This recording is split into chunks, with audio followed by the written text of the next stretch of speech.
فائدہ اٹھا لو، مزے کر لو، اگر تم رائے ہدایت پر نہ آئے تو ہلاک کر دیے جاؤ گے، دنیا میں اگر کھوئے رہے۔ آخر کار ان کے دیکھتے دیکھتے ایک اچانک ٹوٹ پڑنے والے عذاب نے ان کو آ لیا، یعنی ایک کڑک، ایک چنگاڑ نے انہیں آ دبوچا، پھر نہ ان میں اٹھنے کی سکت تھی اور نہ وہ اپنا بچاؤ کر سکتے تھے۔ اب قوم نوح کا ذکر آ رہا ہے۔ وَقَوْمَ نُوحٍ مِّن قَبْلُ إِنَّهُمْ كَانُوا قَوْمًا فَاسِقِينَ، اور ان سب سے پہلے ہم نے نوح علیہ السلام کی قوم کو ہلاک کیا کیونکہ وہ فاسق لوگ تھے، نافرمان تھے۔ اب اللہ سبحانہ تعالیٰ کی قدرت کا ذکر آ رہا ہے۔ آسمان کو ہم نے اپنے زور سے بنایا ہے اور ہم اس کی قدرت رکھتے ہیں، زمین کو ہم نے بچھایا اور ہم بڑے اچھے ہموار کرنے والے ہیں، اور ہر چیز کے ہم نے جوڑے بنائے ہیں، شاید کہ تم اس سے سبق لو۔ یہاں سبق یہی ہے کہ اگر ہر چیز کا جوڑا ہے تو اس دنیا کا جوڑا جو ہے وہ آخرت ہے، اور دنیا اپنے جوڑے کے بغیر مکمل ہی نہیں ہو سکتی۔ فَفِرُّوا إِلَى اللَّهِ إِنِّي لَكُم مِّنْهُ نَذِيرٌ مُّبِينٌ، بس دوڑو اللہ کی طرف، میں تمہارے لیے اس کی طرف سے صاف صاف خبردار کرنے والا ہوں۔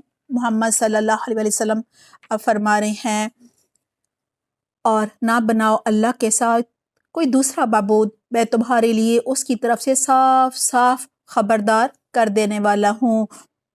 اب اللہ سبحانہ تعالیٰ رسول اللہ صلی اللہ علیہ وسلم کو تسلی دے رہے ہیں، كَذَلِكَ مَا أَتَى الَّذِينَ مِن قَبْلِهِم مِّن رَّسُولٍ، یوں ہی ہوتا رہا ہے ان سے پہلے کی قوموں کے پاس بھی کوئی رسول ایسا نہیں آیا جسے انہوں نے یہ نہ کہا ہو کہ یہ ساحر ہے، جادوگر ہے یا مجنون ہے۔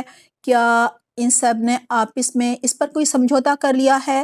یعنی ان کے آباء و اجداد کیا انہیں وصیت کر گئے تھے کہ تم اپنے زمانے میں آنے والے پیغمبر کی اس طرح تکذیب کرنا، اسے یہ کہنا؟ نہیں، بلکہ یہ سب سرکش لوگ ہیں، بس اے نبی ان سے رخ پھیر لو، تم پر کچھ ملامت نہیں، یعنی آپ ان پر توجہ نہ دیجئے، اور آپ نے تو اپنا فرض ادا کر دیا، انہیں توحید کی دعوت دے دی، البتہ نصیحت کرتے رہو، کیونکہ نصیحت ایمان لانے والوں کے لیے نافع ہے، یعنی آپ کی نصیحت جو ہے اس سے اہل ایمان فائدہ اٹھاتے ہیں، مزید ہدایت پاتے ہیں، ان کا ایمان بڑھ جاتا ہے۔ اب جن و انس کی تخلیق کا مقصد بتایا جا رہا ہے۔ وَمَا خَلَقْتُ الْجِنَّ وَالْإِنسَ إِلَّا لِيَعْبُدُونِ، اللہ تعالیٰ فرما رہے ہیں میں نے جن اور انسانوں کو اس کے سوا کسی کام کے لیے پیدا نہیں کیا کہ وہ میری بندگی کریں، وہ میری عبادت کریں۔ میں ان سے کوئی رزق نہیں چاہتا اور نہ یہ چاہتا ہوں کہ وہ مجھے کھلائیں، اللہ تو خود ہی راضی کا، یعنی اللہ تو خود ہی سب کو روزی دیتا ہے، کھلاتا ہے، بڑی قوت والا ہے اور زبردست ہے۔ بس جن لوگوں نے ظلم کیا ہے ان کے حصے کا بھی ویسا ہی عذاب تیار ہے جیسا انہی جیسے لوگوں کو ان کے حصے کا مل چکا ہے۔ فَلَا يَسْتَعْجِلُونَ فَوَيْلٌ لِّلَّذِينَ كَفَرُوا مِن يَوْمِهِمُ الَّذِي يُوعَدُونَ، اس کے لیے یہ لوگ جلدی نہ مچائیں، یعنی عذاب کے لیے آخر کو تباہی ہے کفر کرنے والوں کے لیے اس روز جس کا انہیں خوف دلایا جا رہا ہے، یعنی کفر کرنے والے منکرین حق کے لیے تو اللہ تعالیٰ فرما رہے ہیں عذاب والا جو دن ہوگا وہ بڑا ہی خرابی کا دن ہوگا۔ کفار کا ایک بہت بڑا مطالبہ یہی تھا کہ کہاں ہے یوم الجزا، قیامت کب آئے گی، کیوں نہیں آ رہی؟ تو بتایا جا رہا ہے کہ اس دن تمہارا یہ حال ہوگا۔ اس صورت کا نچوڑ بھی یہی ہے کہ جس دن کی یہ جلدی مچا رہے ہیں، جب وہ دن آ جائے گا تو ان کے لیے بڑی خرابی ہوگی، بڑی تباہی ہوگی، بڑا پچھتاوا ہوگا۔ اب ہم سورۃ الطور کا آغاز کر رہے ہیں۔ مکی سورت ہے، 49 آیات ہیں اور 2 رکوع ہیں۔ اس سورت کا عنوان ہے قیامت کا انکار کیوں۔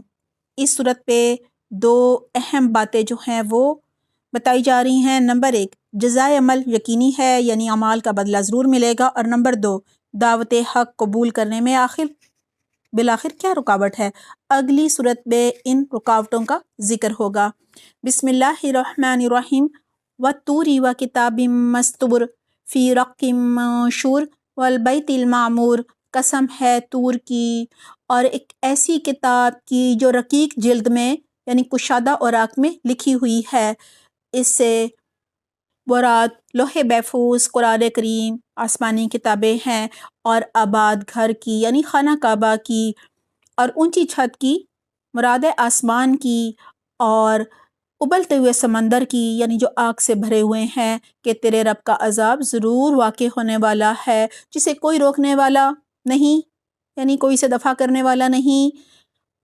وہ اس روز واقع ہوگا جب آسمان بری طرح ڈگمگائے گا، یعنی آسمان جو ہے وہ لرز رہا ہوگا۔ ان سب چیزوں کی قسم کھا کر یہی بتایا جا رہا ہے کہ تیرے رب کا عذاب جو ہے وہ واقع ہونے والا ہے، قیامت ضرور ضرور آئے گی، آسمان لرز رہا ہوگا۔ وَتَسِيرُ الْجِبَالُ سَيْرًا، اور پہاڑ اڑے اڑے پھریں گے۔ تباہی ہے اس روز جھٹلانے والوں کے لیے جو آج کھیل کے طور پر اپنی حجت بازیوں میں لگے ہوئے ہیں، یعنی خوب دنیا میں مشغول ہیں، گپے مار رہے ہیں، کھیل کود کر رہے ہیں اور آخرت کو جھٹلا رہے ہیں۔ جس دن انہیں دھکے مار مار کر نارے جہنم کی طرف چلایا جائے گا، اس وقت ان سے کہا جائے گا کہ یہ وہی آگ ہے جسے تم جھٹلایا کرتے تھے، جسے تم مانتے ہی نہیں تھے۔ اب بتاؤ جادو ہے یعنی یہ نظر بندی ہے یا حقیقت ہے، یا تمہیں سوجھ نہیں رہا ہے؟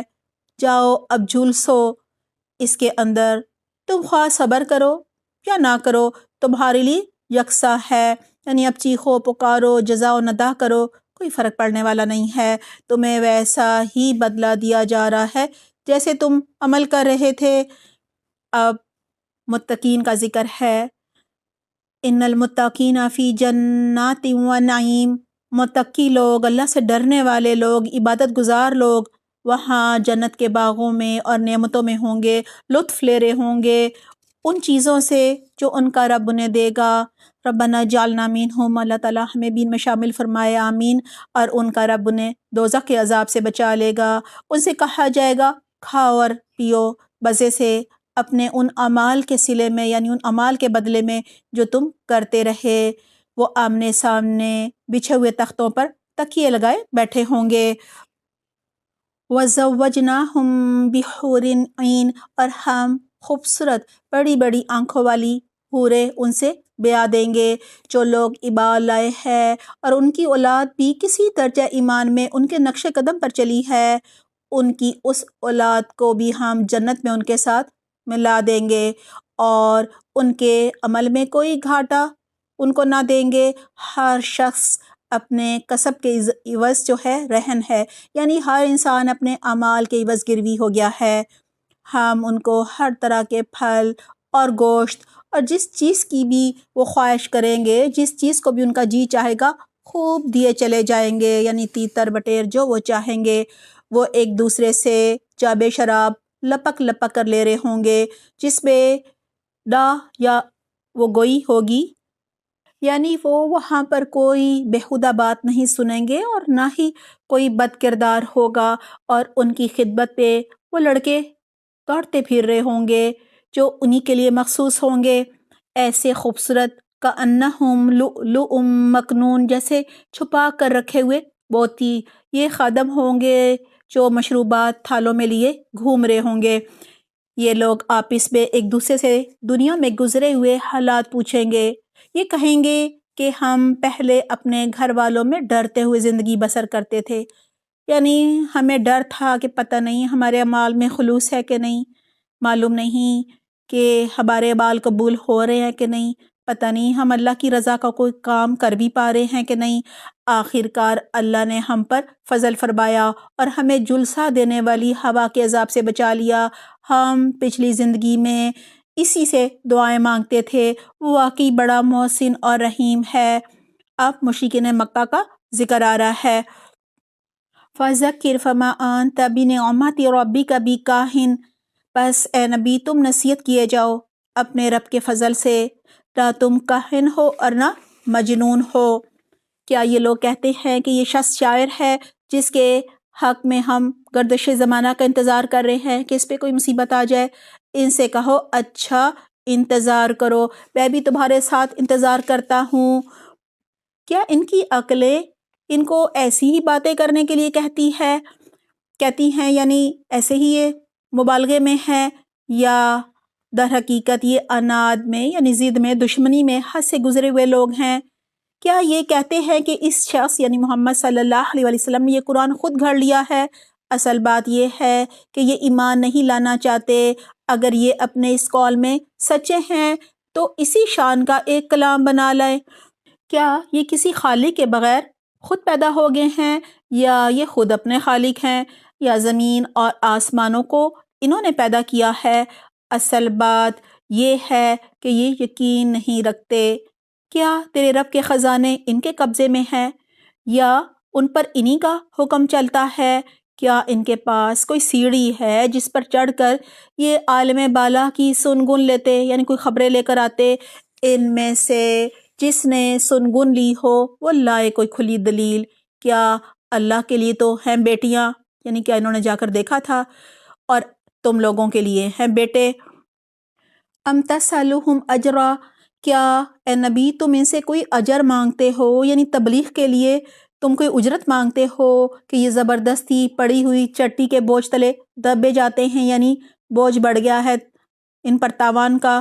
کیا ان کے پاس غیب کے حقائق کا علم ہے کہ اس کی بنا پر یہ لکھ رہے ہوں؟ کیا یہ کوئی چال چلنا چاہتے ہیں، کیونکہ وہ آپ صلی اللہ علیہ وسلم کو قتل کرنے کی چال چل رہے تھے؟ اگر یہ بات ہے تو کفر کرنے والوں پر ان کی چال الٹی ہی پڑے گی۔ کیا اللہ کے سوا یہ کوئی اور معبود رکھتے ہیں؟ سبحان اللہ اما یشرکون، اللہ پاک ہے اس شرک سے جو یہ لوگ کر رہے ہیں۔ یہ لوگ آسمان کے ٹکڑے بھی گرتے ہوئے دیکھ لیں، یعنی عذاب بھی دیکھ لیں، تو کہیں گے یہ بادل ہیں، یعنی بارش ہونے والی ہے، جو امڈے چلے آ رہے ہیں۔ بس اے نبی انہیں ان کے حال پر چھوڑ دو یہاں تک کہ یہ اپنے اس دن کو پہنچ جائیں جس میں یہ مار گرائے جائیں گے، جس دن نہ ان کی اپنی کوئی چال ان کے کام آئے گی، نہ کوئی ان کی مدد کو آئے گا، اور اس وقت کے آنے سے پہلے بھی ظالموں کے لیے ایک عذاب ہے۔ وَلَٰكِنَّ أَكْثَرَهُمْ لَا يَعْلَمُونَ، مگر ان میں سے اکثر جانتے نہیں ہیں۔ آخری عذاب سے پہلے اور بھی عذاب ہے، یعنی یہاں مکہ میں جو قحط آیا تھا اس کی طرف، یا جنگ بدر کی طرف اشارہ ہے۔ اب بڑی ہی خوبصورت آیات آ رہی ہیں اور بتایا جا رہا ہے کہ جب دین کی راہ میں آزمائشیں آئیں تو کرنا کیا ہے، صبر کرنا ہے، اللہ سے تعلق مزید مضبوط کرنا ہے، اور بہت زیادہ عبادت کرنی ہے۔ وَاصْبِرْ لِحُکْمِ رَبِّکَ فَإِنَّکَ، اے نبی اپنے رب کا فیصلہ آنے تک صبر کرو، یعنی آپ جلدی نہ کیجئے، تم ہماری نگاہ میں ہو، یعنی ہم تمہاری نگہبانی کر رہے ہیں۔ تم جب اٹھو تو اپنے رب کی حمد کے ساتھ اس کی تسبیح کرو، رات کو بھی اس کی تسبیح کرو، یعنی تہجد پڑھو، اور ستارے جب پلٹتے ہیں یعنی صبح کے وقت بھی۔ ہماری اگلی صورت ہے سورۃ النجم، مکی صورت ہے، 62 آیات اور 3 رکوع ہیں۔ بسم اللہ الرحمن الرحیم۔ وَالنَّجْمِ إِذَا هَوَىٰ مَا ضَلَّ صَاحِبُكُمْ وَمَا غَوَىٰ، قسم ہے تارے کی جب کہ وہ غروب ہوا، تمہارا رفیق یعنی حضرت محمد صلی اللہ علیہ وسلم نہ بھٹکے ہیں نہ بہکے ہیں۔